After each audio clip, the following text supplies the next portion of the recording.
Here is your evening meal ready for the market. And from these steers will come roasts and steaks, juicy and tender. But you'll pay for them not just any price, but a ceiling price which is fair to both buyer and seller. And you'll pay points too, so everybody can have his share.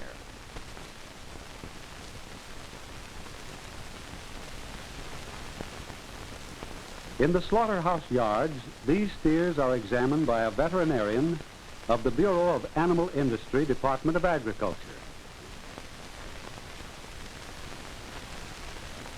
In this examination, he makes sure that every animal is entirely healthy and free of disease before slaughter.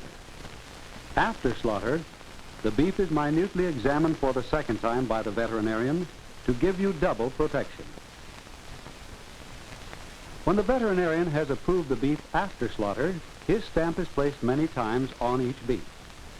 When you see these round stamps, you can be sure that your meat has been fully inspected, not once, but twice, by an expert federal veterinarian to make certain it contains no trace of disease.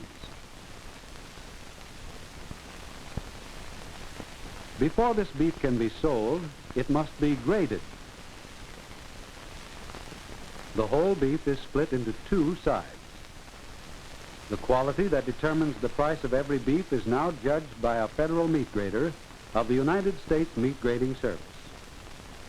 In making his decision as to grade, the grader considers the shape or build of the animal, the fat distribution, and the age, sex, and meat texture.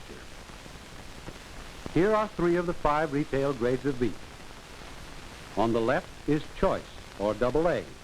In the center, good, or grade A. And on the right, utility, or grade C.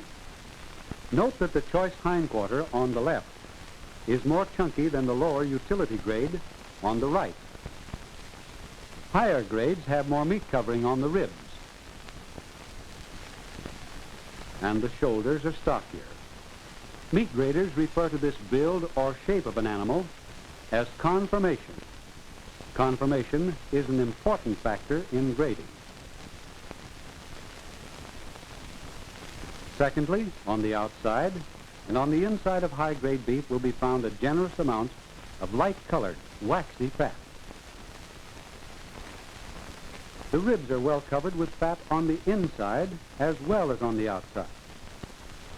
Here you can see evidence that the creamy white fat also goes down into the meat and is distributed throughout the lean of the whole beef. This distribution of fat is known as marbling. Marbling is perhaps one of the best indications of high-grade meat. Now, let's compare still more closely. Note the color of the outside fat. On the left, the utility grade is definitely more yellow than the choice grade on the right. In the ribs of this utility grade is but little fat, but the choice grade has plenty, and it goes well down into the lean. In the choice hindquarter, the amount and quality of the fat greatly exceeds that of the lower grade utility. Here, the fat, its color and distribution are clearly shown with the lean.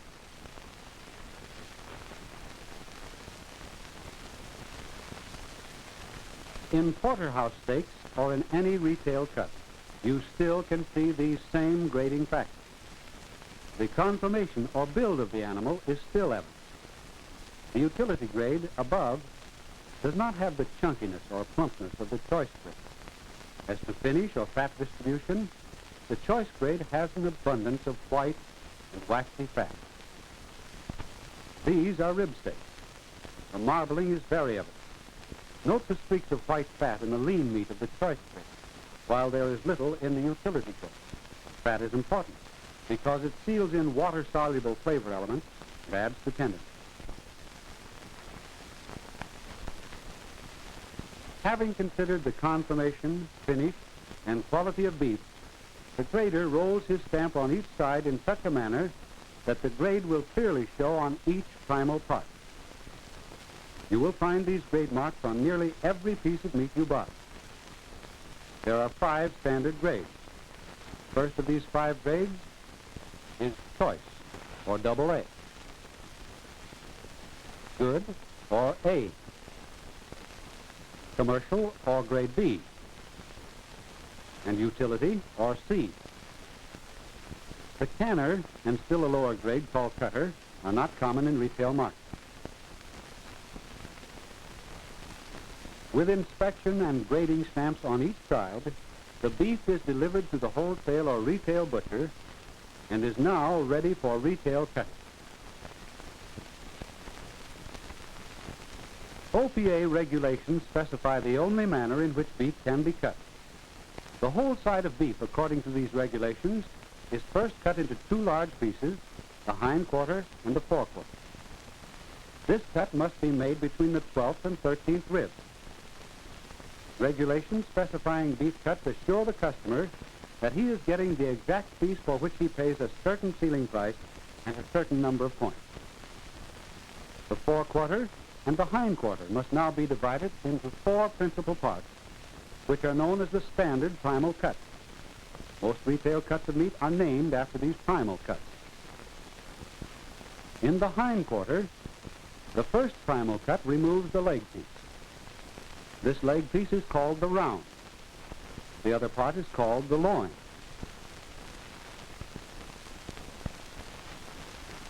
With this cut, the butcher separates the round, one of the primal cuts, from the loin. The loin, or back, is composed largely of tender, supporting muscle. You pay a higher ceiling price per pound and more points for this meat. There is not much of it in a beef. The round, on the other hand, is composed largely of muscles of locomotion and is not quite so tender. Regulations require that all meat be trimmed of fat in excess of 1 inch in thickness, but neither grade nor health stamps can be removed. The second primal cut is the belly piece and is called the flank.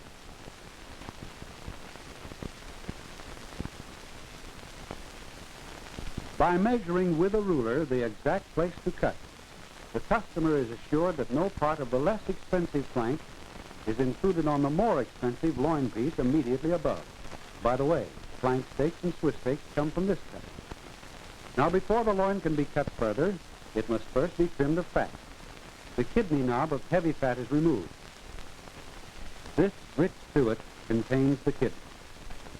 In the loin are 2 primal cuts, the thick piece called the sirloin, and the part which contains T-bone steaks called the short loin. The loin contains the choicest meat in the steer. T-bone and sirloin steaks come from this section. Like the hindquarter, the forequarter is also to be cut into 4 primal cuts. The first cut removes the more expensive rib section from the lower priced shoulder and front leg. First, the skirt steak is removed. Now the butcher counts 5 ribs. And between the 5th and 6th ribs, a cut is made which divides the forequarter in 2. Note how clearly each piece displays both health and grading stamps. On the left is the breast, or brisket, foreleg and shoulder. On the right, the whole rib section. In this rib section are more of those tender supporting muscles that make for tasty eating. Below the rib section is the lower breast, called the short plate. The short ribs are part of the prime rib.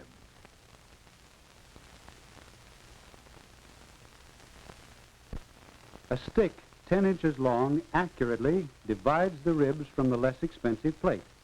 Below this cut, the quality is that of stew and boiling meat. You also pay a fairly high point value for ribs, but the plate has little or no points. 3 inches may also be removed from the ribs to form the short rib retail cut.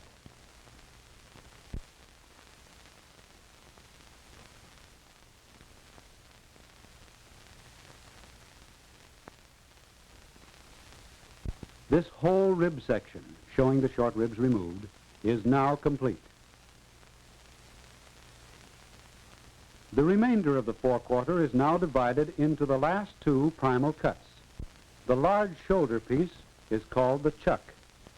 This piece contains numerous roasts.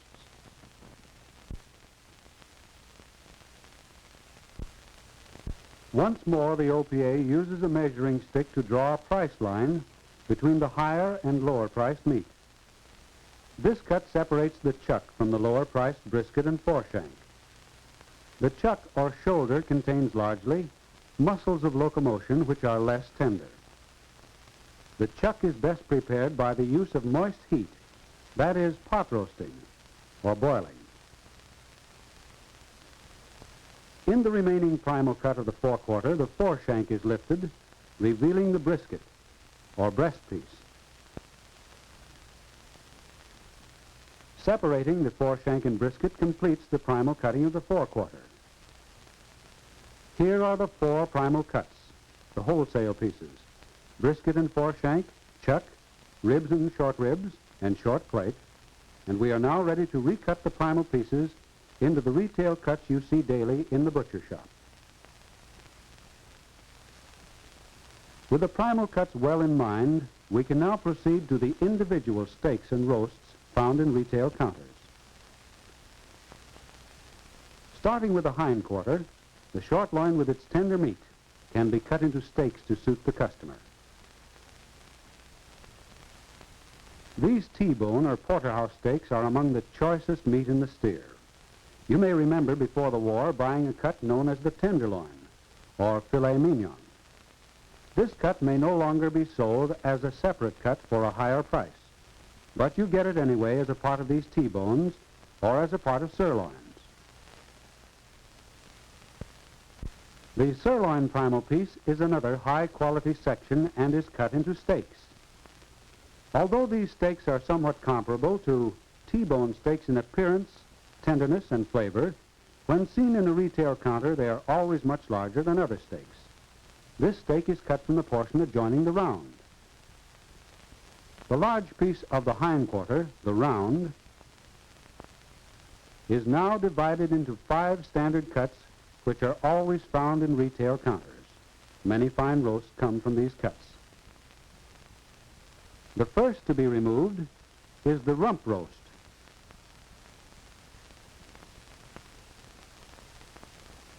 The familiar rump roast, after being cut from the round, is sold with the bone in or bone out. Either way, it is a flavorful piece of meat. Look for the fat in the lean and juiciness for real flavor, as in this piece. Another part of the round is the tip roast. Tip roasts, also called sirloin butts, are always boneless. If it has a bone in it, it is not a tip roast or a tip steak.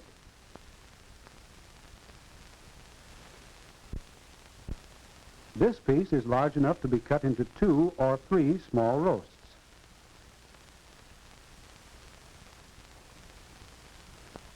The leg part is now separated.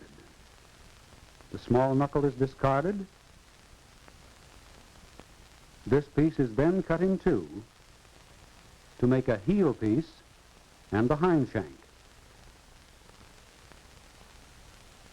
The first cut removes the lower leg from the round. This cut shows a good example of connective tissue surrounding locomotion muscles. The heel, as you see, is boneless meat, whereas the hind shank will make good soup meat. The remaining piece of the hindquarter is the full round.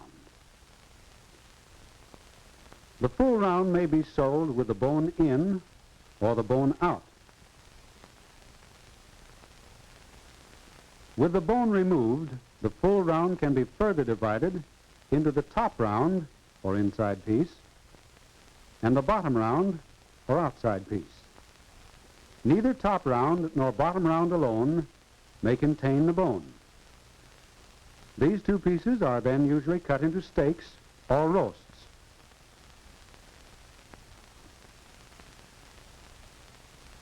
Top round becomes steaks, The bottom round makes good pot roasts, or on special order, excellent hamburger. The prime rib piece of the forequarter, including the short ribs, can now be divided into its retail cuts. Rib roasts such as these are customary when the prime rib is not cut into steaks.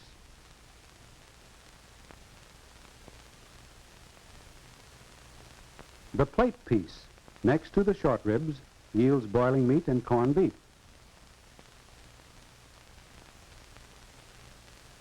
Note the stamps or markings on the short plate to show you that it has been health inspected and graded.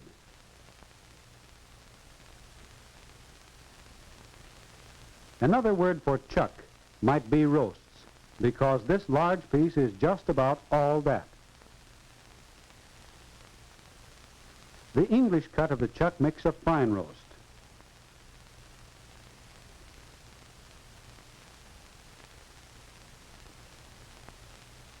Another such chuck roast is called the clod, or cross rib.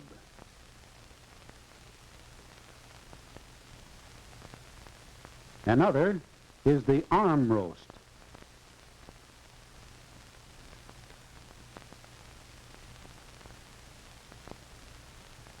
Cutting the blade roast reveals more of the quality which expert grading has stamped on this section.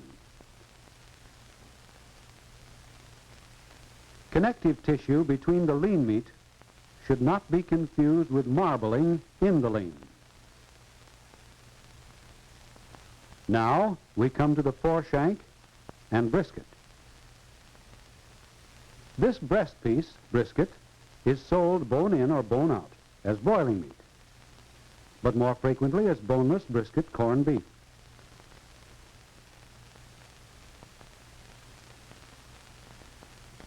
And so we come to today's home front battleground, the retail meat counter. Here we see our beef on display, ready for sale. These are sirloins cut from the sirloin primal cut. Note the correct tray posting of this meat. Every display of meat for sale must be marked as to grade, points, and price. Grades cannot be mixed in the same tray. Do you recognize these? Look at that bone. Yes, they are T-bones cut from the loin. If T-bones are small, they are sometimes called club steaks. The large ones are also known as porterhouse. These are top round steaks, cut from the full round of the leg piece. Bottom round looks much the same, but is somewhat tougher. It is pot roasted or sometimes ground for hamburger. And incidentally, hamburger is hamburger. According to OPA, ground round or ground chuck must go for hamburger price unless it is especially ground in your presence and at your order.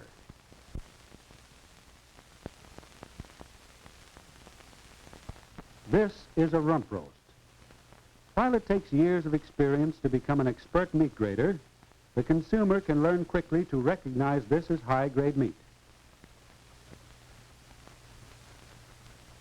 Only by relying on the grade stamp of the Department of Agriculture, which you can see here very clearly, can you be sure of just how high or how low. This is corn plate, the grade stamp still intact. And here is the short rib delicacy, bony, but very tasty.